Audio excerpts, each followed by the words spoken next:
পায়ে মাটির মধ্যে হাইতেন যদি সুস্থ থাকতেন, খালি পায়ে মাটির মধ্যে যদি দিনে 2 বার হাঁটতে পারেন তো হার্ট, লাংস, কিডনি সব ঠিক হয়ে যাবে।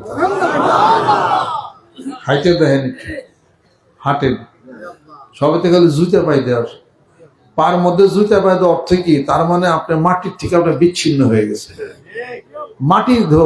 মাটির সাথে তো সম্পর্ক না। যারা মাঠে ঘাটে কাম করে, হাট বাজারে কাম করে, এই মাঠে ঘাটে কামলা করে যারা আছে, হ্যাঁ কি চুলকা দিয়েছে নাকি? তাকে কি অ্যালার্জি হয়েছে? তাকে কি হার্ট, লাঞ্চ কি পয়সা গেছে? ঘন্টার পর ঘন্টা তারা মাটি কাটতেছে, তারা কি করোনায় মরছে? তার মধ্যে মাটির সাথে তাদের সম্পর্ক আছে। আপনি তো মাটির লোকের সম্পর্ক নাই। যার সাথে যার সম্পর্ক ওর কথা, তা না হইলে উল্টা হইব। কথা ঠিক কিনা? উল্টা হইব। বউর লগে দেয় সাক্ষাৎ নাই, সম্পর্ক থাকবো না। কথা ঠিক কিনা? মুরগিতে ডিম পারছে, ডিমের লগে মুরগির সম্পর্ক নেই, বাচ্চা না। পানি থাকবে, মাছ থাকবে পানির মধ্যে, পানি এক জায়গায়, মাছ এক জায়গায়, মাছের দফা হারা।